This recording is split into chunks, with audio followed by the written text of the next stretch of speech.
The Bible isn't just a book of random stories. It's 66 different books that come together to tell one story. An incredible one. About God's love for us. And now for an amazing story.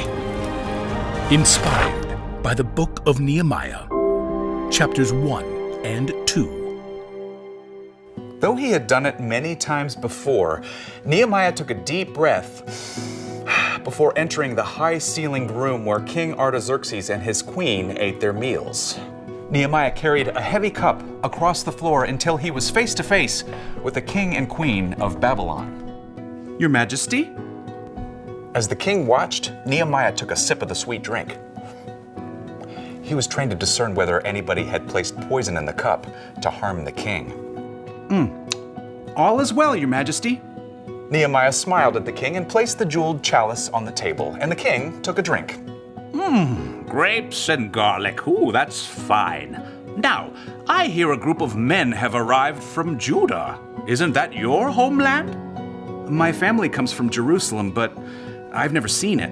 The queen raised an eyebrow. Home sweet hovel, I'm sure. The city was destroyed a century ago. Some Jews were allowed to return and rebuild the temple, Your Majesty. Ah, yes, to honor your gods. The one God, the one true God.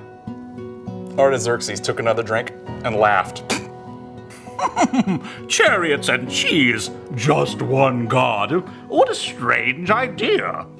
After serving the king, Nehemiah returned to his rooms, hungry for his own dinner. As he opened the door, he was startled to see someone at the window. The man turned quickly.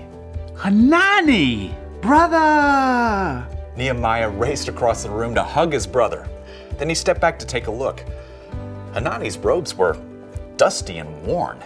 You've just made a long journey. All the way from Jerusalem. You've seen the city? What's it like? Do any of our people still live there? Slow down.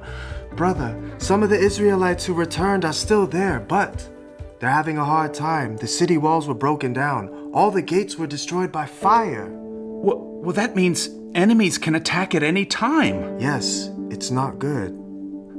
Someone should do something. It's a big job. After Hanani left, Nehemiah sat down to dinner, but quickly realized he wasn't hungry.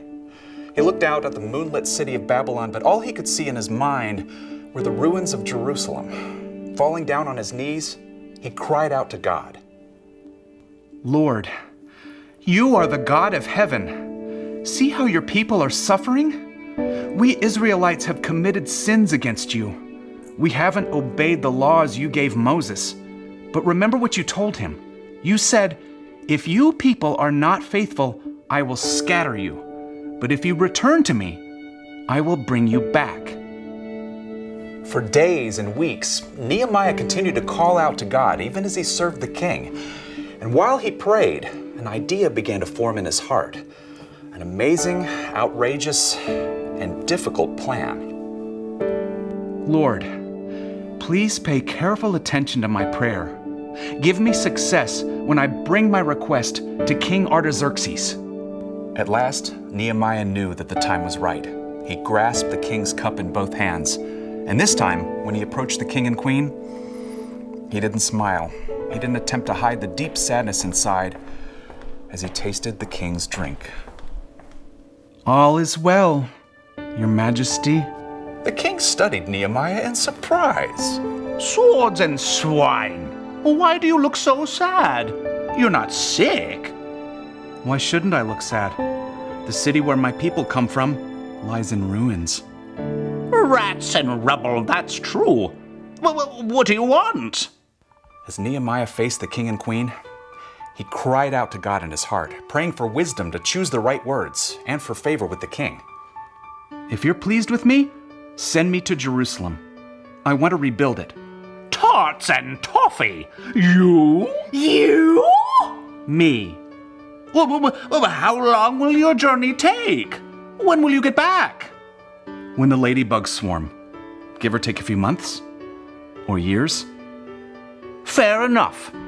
You may go. Just one thing more? One thing more. May I take some letters to the governors west of the Euphrates River? Then they'll help me travel safely through their territory. Done. You may go. Just one thing more? You said that last time. May I also have a letter to the caretaker of the royal park? I want him to give me logs to use for the fort, and city wall, and a house. Granted. Is that all? That's all. For reals? For reals. Your Majesty. Well, dates and donkeys. Have a good trip. The king even ordered army officers and horsemen to travel with Nehemiah to keep him safe.